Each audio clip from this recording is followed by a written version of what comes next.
আসুন আমরা আজকে ঈশ্বরের বাক্য থেকে শুনব। আমরা লুক লিখিত সুসমাচার তার 1 অধ্যায়ে যাব। সেখানে একটা স্বামী স্ত্রীর জীবন থেকে আমরা কিছু শিক্ষা আজকে নেব। লুক সুসমাচার তার 1 অধ্যায় 5 পদ বলছে, জিহুদিয়ার রাজা হেরোদের সময়ে অবিয়ের পালার মধ্যে সখরীয় নামে একজন যাজক ছিলেন। তাহার স্ত্রী হারন বংশীয়া, তাহার নাম ইলিসাবেত। এই দুইজন স্বামী স্ত্রী ছিলেন। একজন হচ্ছে সখরীয় আর তার স্ত্রী এলিসাবেত।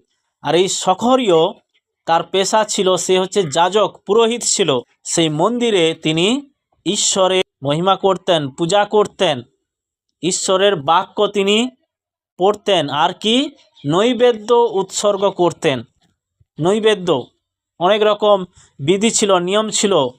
মানুষ পাপ করলে পাপের জন্য প্রায়শ্চিত্ত করতে আসতো, অনেক নিয়ম ছিল। যার যেমন পাপ সেই পাপ অনুযায়ী বিধি ছিল, এবং তারা নৈবেদ্য ঈশ্বরের উদ্দেশ্যে উৎসর্গ করত। আর বলছে একটা সময় এসেছিল সেই সখরীয়র মন্দিরে গিয়ে অতি পবিত্র স্থানে কি করা, ধূপ জ্বালানো।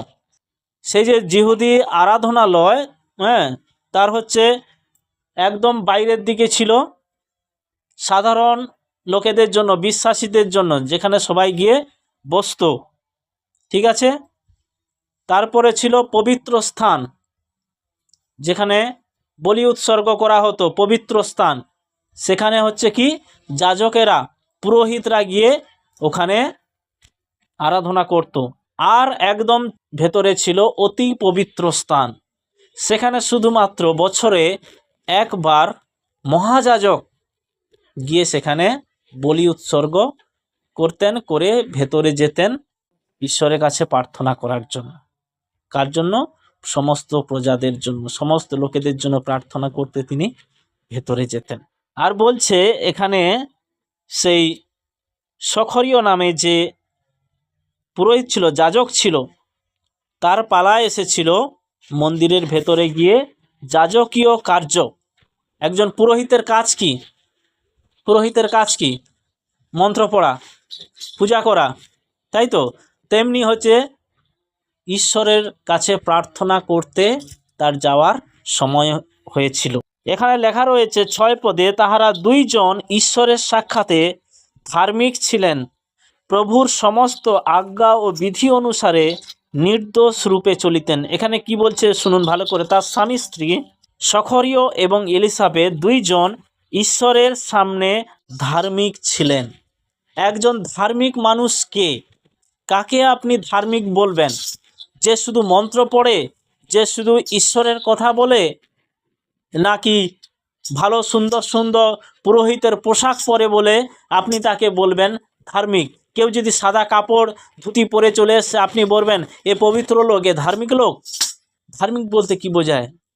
তাদের ধার্মিক আচার আচরণ। একটা মানুষকে দেখে কি করে মনে হবে যে মানে এ মানুষটা ধার্মিক মানুষ? কি তার কথা শুধু নয়, তার কাজ কর্ম, তার আচার ব্যবহার, তার চালচলন দেখে মনে হবে যে এ মানুষটা একজন ভালো ঈশ্বর ভক্ত, ঈশ্বরকে ভয় করে ধার্মিক মানুষ। সেই রকম বলছে সেই সখরীয় এবং এলিসাবেত, তারা বলছে ঈশ্বরের সামনে ধার্মিক ছিল। তারা শুধু মানুষের সামনে ধার্মিক নয়, মানুষ তাদেরকে ভালো বলতো না, কিন্তু ঈশ্বরও তাদের দ্বারা প্রসন্ন হয়েছিল, তাদের জীবনের দ্বারা ঈশ্বর প্রসন্ন হয়েছিল, খুশি হয়েছিল। এই সখরীয় এবং এলিসাবেত, তারা ঈশ্বরের সামনে ধার্মিক ছিল। আর বলছে প্রভুর সমস্ত আজ্ঞা ও বিধি অনুসারে নির্দোষ রূপে চলিতেন। ঈশ্বরের, ভালো করে শুনুন, ঈশ্বরের আজ্ঞা, ঈশ্বর যত নিয়ম দিয়েছে, আদেশ দিয়েছে, সব তারা পুঙ্খানুপুঙ্খভাবে তারা পালন করত। তারা ঈশ্বরের নিয়ম অনুসারে জীবন কাটাতো। আর বলছে নির্দোষ। নির্দোষ, নির্দোষ মানে কি? দোষ না করা, মিথ্যা কথা না বলা, চুরি না করা, মানুষকে না ঠকানো, লোভ না করা, নির্দোষ থাকা, যেন কেউ তাদের উপরে আঙুল না ওঠাতে পারে। এটা তোমার দোষ, এটা তোমার ভুল, তুমি এই মন্দ কর্মটা করেছো। কেউ তাদেরকে দোষ লাগাতে পারতো না। তারা এমনভাবে নিখুঁতভাবে জীবনযাপন করত, এতটাই সরল ছিল তাদের জীবন যে কেউ তাদেরকে দোষ দিতে পারেনি। তারা নির্দোষ রূপে চলতেন। আর বলছে তারপরে তাহাদের সন্তান ছিল না। তারা এত কিছু করছে, তারা ধার্মিক, তারা ভালো মানুষ, ঈশ্বরের আজ্ঞা আদেশ বিধি সব মেনে চলছে, তারা ন্যায্য কর্ম করে, তাদের কোনো দোষ নেই, তারা ভুল করে না, ঈশ্বরকে ভালোবাসে, ঈশ্বরের সমস্ত আজ্ঞা আদেশ নিয়মকে তারা পাই টু পাই মেনে চলে। তবুও তাদের জীবনে ঈশ্বর সন্তানের আশীর্বাদ দেয়নি। তারা বলছে যে নিঃসন্তান ছিলেন, তাদের কোনো সন্তান ছিল না, কেননা এলিসাবেথ বন্ধ্যা ছিলেন এবং দুইজনেরই অধিক বয়স হইয়াছিল। জয় যিশু। দুইজনের অধিক বয়স হয়ে গিয়েছিল। বাইবেলে এর আগে আমরা আরও দুইজনের কথা পড়েছি। এক হচ্ছে কে? সারা, আব্রাহামের স্ত্রী। তারপরে আরও আমরা দেখতে পাচ্ছি কি, সেই হান্না, যে মন্দিরে গিয়ে দিন রাত কাঁদতো প্রভুর কাছে সন্তানের জন্য, আর ঈশ্বর তাকে সন্তান দিয়েছিলেন। জয় যিশু। তো সেই রকমই এই এলিসাবেথ ছিলেন বন্ধ্যা, তার বয়স হয়ে গেছিল, তাদের কোনো সন্তান ছিল না। তারা এত ভালো মানুষ ছিলেন, তারা ধার্মিক ছিলেন, ঈশ্বরকে ভয় করতেন, ঈশ্বরের বাক্যগুলো মেনে চলতেন, তবুও তাদের সন্তান ছিল না। এবারে যখন আমরা ঈশ্বরকে ভালোবাসি, ঈশ্বরের পথে চলি, কিন্তু আমাদের জীবনের অভাবগুলোকে ঈশ্বর পুরো না করেন, তখন কি ঈশ্বরের প্রতি একটা আফসোস যে প্রভু, আমরা আপনার সব কাজ করছি, সব কথা পালন করছি, আপনি কেন আমাদেরকে দেখছেন না? আমার কাজটা কেন হচ্ছে না? আমি এটা চাইছি, কেন হচ্ছে না? কেন আপনি আমার প্রার্থনা শুনছেন না প্রভু? আমি তো সব করছি, আমি প্রার্থনায় যাই, আমি দান দিই, আমি আপনার সেবা করি, তবু কেন আমার জীবনে আমার এই প্রার্থনার উত্তর প্রভু আপনি দিন? যখন আমরা ঈশ্বরের পথে চলি, এরকম আমাদের প্রার্থনা যখন আমরা না পাই, তখন এরকম আফসোস প্রভুর সাথে আমরা এরকম করি যে প্রভু কেন, কি হয়েছে? হ্যাঁ, আমার প্রার্থনা কেন তুমি শুনছো না? আমার প্রার্থনার উত্তর কেন আমি পাচ্ছি না? আবার কি, অনেকে ঈশ্বরের প্রতি একটা অসন্তোষ চলে আসে। তারা ধীরে ধীরে কি করে, ঈশ্বরের পথকে আবার ছেড়ে দেয়। অনেকে ঈশ্বরের পথকে ছেড়ে দেয়, যে আমার একমাত্র মেয়ে ছিল, খুব সুন্দর, খুব ভালো, কেন প্রভু তার ক্যান্সার হয়ে মৃত্যু হয়ে গেল? আমার একমাত্র মেয়ে, তুমি দয়ালু, তুমি প্রেমিক, তুমি ভালোবাসো, অথচ আমার একটা মাত্র মেয়ে, সে চলে গেল, আমি কি করে তোমাকে আর ভালোবাসতে পারি বলো প্রভু? যখন বলছি ঈশ্বর আমাদের ভালোবাসেন, ঈশ্বর করুণাময়, তিনি আমাদের প্রার্থনা শুনেন, তখন কমেন্ট করছে আমার একমাত্র মেয়ে, আমার একমাত্র মেয়ে ক্যান্সার হয়ে গেল, প্রার্থনা করলাম, কিন্তু প্রভু প্রার্থনা শুনলেন না, আমার মেয়েটা চলে গেল। ঈশ্বরকে দোষ দেওয়ার মতো পর্যায়ে চলে যায় অনেকে যখন প্রার্থনার উত্তর পায় না। কিন্তু এই সখরীয় এবং এলিসাবেথ এতগুলো বছর তারা ঈশ্বরের সামনে কাটিয়েছে, ঈশ্বরের পথে চলেছে, তবুও সন্তান প্রাপ্তি হয়নি, তবুও তারা কোনোদিন ঈশ্বরকে দোষ দেয়নি। ঈশ্বরের প্রতি তাদের কোনো অসন্তুষ্টতা ছিল না। কখনো তারা বলেনি, প্রশ্ন করেনি, প্রভু কেন আপনি আমাদেরকে সন্তানের আশীর্বাদ দেননি? একটা স্বামী স্ত্রীর জীবনে সব থেকে যদি বড় কোনো আশীর্বাদ হয়, সেটা হচ্ছে সন্তানের আশীর্বাদ, কিন্তু সেটা তারা পায়নি। তা সত্ত্বেও কোনোদিন তারা ঈশ্বরকে দোষ দেয়নি। তাই তো বলছে তারা ঈশ্বরের সাক্ষাতে কি ছিল? ধার্মিক ছিল। তারা ঈশ্বরের বিধি মেনে চলতেন আর নির্দোষ রূপে তারা জীবনযাপন করতেন। তারপর বলছে এক সময় সখরীয় নিজ পালার অনুক্রমে ঈশ্বরের সাক্ষাতে যাজকীয় কার্য করিতেছিলেন। তখন যাজকীয় কার্যের প্রথা অনুসারে গুলিবাট ক্রমে তাহাকে প্রভুর মন্দিরে প্রবেশ করিয়া ধূপ জ্বালাইতে হইল। বলছে অনেক পুরোহিত রয়েছে, অনেক যাজক রয়েছে, সবার কিছু পালা থাকে। আজকে বুধবার অমুকজন, বৃহস্পতিবার অমুকজন, শুক্রবার, এইরকম করে পালা থাকে। সেখানে পরপর করে সবাই দিনের পর দিন যায় তাদের যাজকীয় কর্ম, প্রার্থনা করা, ধূপ জ্বালানো, ঈশ্বরের কাছ থেকে কোনো ভাববাণী গ্রহণ করা, ঈশ্বর কি বলতে চাইছে সেটা এসে লোকেদেরকে বলা, এগুলো হচ্ছে তাদের কাজ ছিল। এবারে সেই সখরে কি করলো, তার পালা অনুসারে সে মন্দিরের ভেতরে গেল ধূপ জ্বালাতে। ধূপ হচ্ছে ঈশ্বরের কাছে নৈবেদ্য। আগে এরকম পুরাতন নিয়মে ছিল, সে ধূপ জ্বালাতে গেছে। আর বলছে সেই ধূপ দাহের সময়ে সমস্ত লোক বাইরে থাকিয়া প্রার্থনা করছিল। তখন প্রভুর এক দূত ধূপ বেদীর দক্ষিণ পাশে দাঁড়িয়ে তাহাকে দর্শন দিলেন। দেখিয়া সখরীয় ভয় পেয়ে গেলেন, বলছে ত্রাসযুক্ত হইলেন, ভয় তাহাকে আক্রমণ করিল।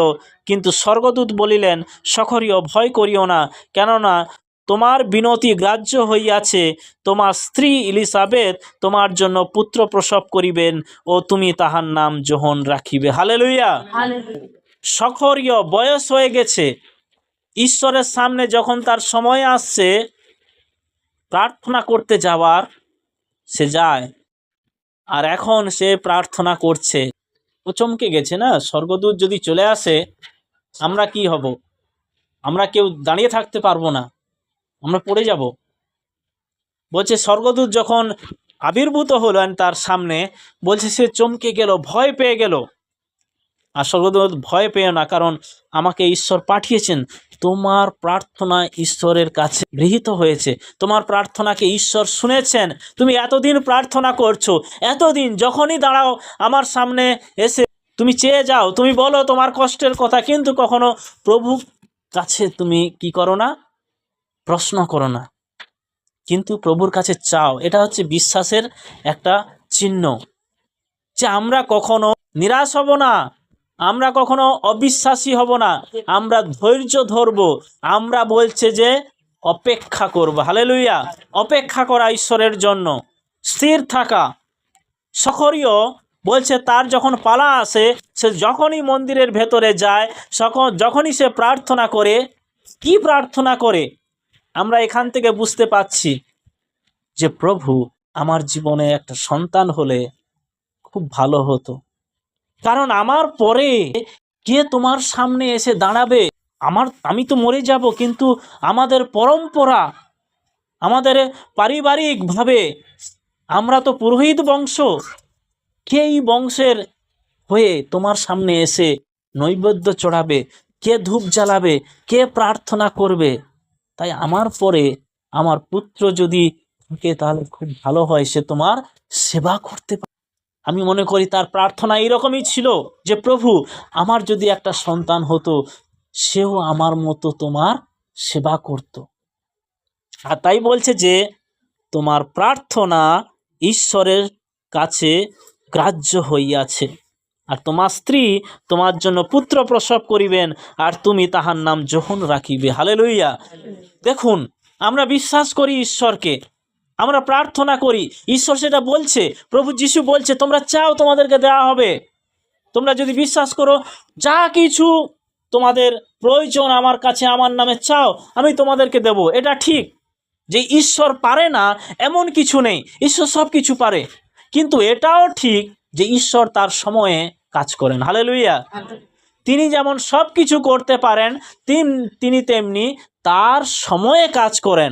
আমাদের ইচ্ছা মতো, আমাদের মন যেটা চাইবে বা যখন চাইবে তখন নয়, কিন্তু তার পরিকল্পিত সময় অনুসারে তিনি কাজ করে থাকেন। আর তাই বলছে আমাদেরকে ধৈর্য ধরতে হবে, স্থির থাকতে হবে, অবিশ্বাসী হলে হবে না, বিশ্বাসে দাঁড়াতে হবে। প্রভুর অপেক্ষায় থাকুন। সখরীয় প্রভুর অপেক্ষায় ছিল। আর তোমার আনন্দ উল্লাস হইবে এবং তাহার জন্মে অনেকে আনন্দিত হইবে, কারণ সে প্রভুর সম্মুখে মহান হইবে এবং দ্রাক্ষারস কি সুরা কিছুই পান করিবে না।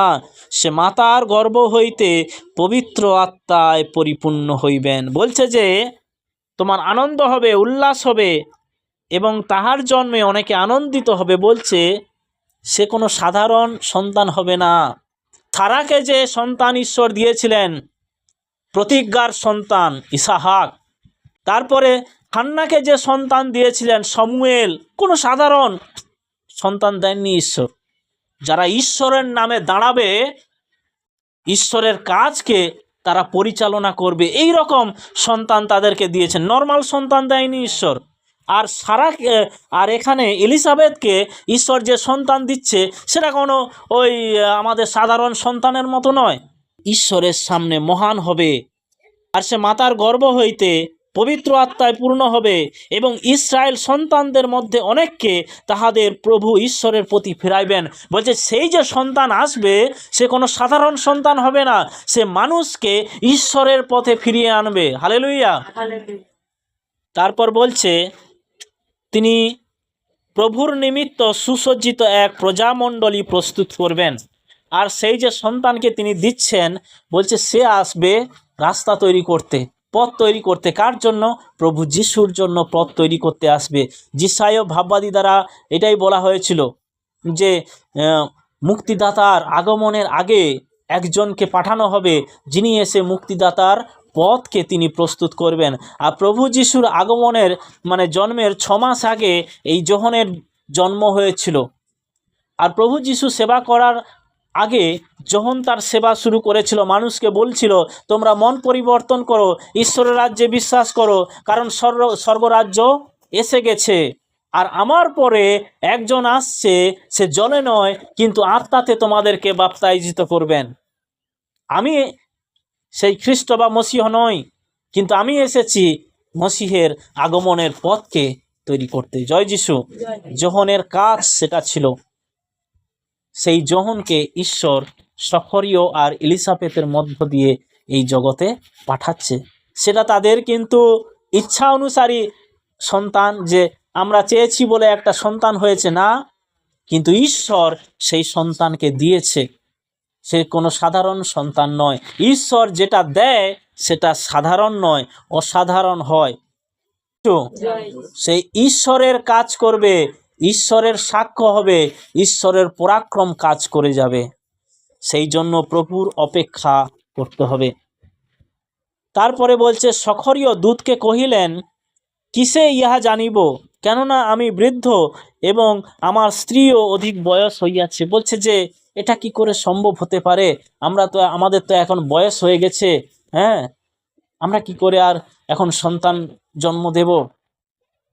দূত উত্তর করে বললেন, আমি গাব্রিয়েল, ঈশ্বরের সম্মুখে দাঁড়িয়ে থাকি, তোমার সহিত কথা বলার জন্য, এই সকল বিষয়ে সুসমাচার দেওয়ার জন্য ঈশ্বর আমাকে পাঠিয়েছেন। আর দেখো, এই সকল যেদিন ঘটিবে সেই দিন পর্যন্ত তুমি নীরব থাকিবে, কথা বলিতে পারিবে না, যেহেতু আমার এই সকল বাক্য যথাসময়ে সফল হইবে, ইহাতে তুমি বিশ্বাস করিলে না। বলছে যে এই সুসমাচার বার্তা আমি ঈশ্বরের কাছ থেকে তোমাকে জানানোর জন্য এসেছিলাম, কিন্তু তুমি কি করছো? বিশ্বাস করলে না। যোহনের জন্ম হলো, আর জন্মের 8 দিন পরে হচ্ছে সেই যোহনকে নিয়ে, পরে তাহারা 8ম দিনে বালকটির তকচ্ছেদ করিতে আসিল, আর তাহার পিতার নাম অনুসারে তাহার নাম সখরীয় রাখিতে চাহিল। কিন্তু তাহার মাতা উত্তর করিয়া কহিলেন, তাহা নয়, ইহার নাম যোহন রাখা যাইবে। হালেলুয়া। বাবাকে বলেছে, বাবা বোবা হয়ে গেছে যে কি নাম রাখা হবে। বাবা তো বোবা হয়ে গেছে, বলতে পারেনি, কিন্তু মা সে কি বলছে সে তো জানে না, কি দর্শন পেয়েছে। মা বলছেন নাম যোহন রাখা হবে, যোহন। তাহারা তাহাকে কহিলেন, আপনার গোষ্ঠীর মধ্যে এ নামে তো কাহাকে ডাকা হয় না। পরে তাহারা তাহার পিতাকে সংকেতে জিজ্ঞাসা করিল, আপনার ইচ্ছা কি, ইহার নাম কি রাখা যাইবে? তিনি একখানা লিপি ফলক চাহিয়া লইয়া কহিলেন, ইহার নাম যোহন। তাহাতে সকলে আশ্চর্য জ্ঞান করিল। আর তখনই তাহার মুখ ও তাহার জিহা খুলিয়া গেল, আর তিনি কথা কহিলেন, ঈশ্বরের ধন্যবাদ করিতে লাগিলেন। হালেলুয়া। ঈশ্বরের অলৌকিক কাজ। 8ম দিনে যখন তার নাম যোহন রাখা হলো, তখন কি সখরীয়র মুখ খুলে গেল, আর সেই ঈশ্বরের স্তুতি করতে লাগলো, মহিমা করতে লাগলো। জয় যিশু। আমি এটাই আপনাদেরকে শিক্ষা দিতে চাই, যে প্রভুতে চিরদিন বিশ্বস্ত থাকা। প্রভুর অপেক্ষা করা। প্রভুর পক্ষে কোনো কিছু অসাধ্য নয়, কিন্তু সব কিছু আমাদের ইচ্ছা মতো হোক, আমরা যেটা চাই সেই রকম হোক, আমরা এই রকম কখনো ঈশ্বরের কাছে দাবি করব না। আমরা সব সময় বলবো, প্রভু তোমার ইচ্ছাকে আমার জীবনে সিদ্ধ করো, কারণ আপনি যেটা করবেন আমার জীবনে সেটাই হবে সর্বোত্তম। আমরা যেটা ঈশ্বরের কাছে চাই, আমাদের মাথা যতটুকু চিন্তা করতে পারে ততটুকু আমরা ভাবি, কিন্তু ঈশ্বর যেটা করেন তিনি অলৌকিক কার্যের ঈশ্বর। আমরা অপেক্ষায় থাকবো, আমরা প্রার্থনা করব, ঈশ্বরকে দোষ দেব না, ঈশ্বরের প্রতি অসন্তুষ্ট হব না, ঈশ্বরকে আমরা ছেড়ে দেব না, কিন্তু সেই সখরীয় ইলিসাবেথের জন্য চিরকাল বিশ্বস্ত থাকা, প্রভুর সাক্ষাতে কি বলছে, নির্দোষ থাকা, আর সেটাই আমাদের জীবনে অনেক আশীর্বাদ নিয়ে আসবে। প্রভু তার বাক্যে আমাদের সকলকে আশীর্বাদ করুন। আমেন।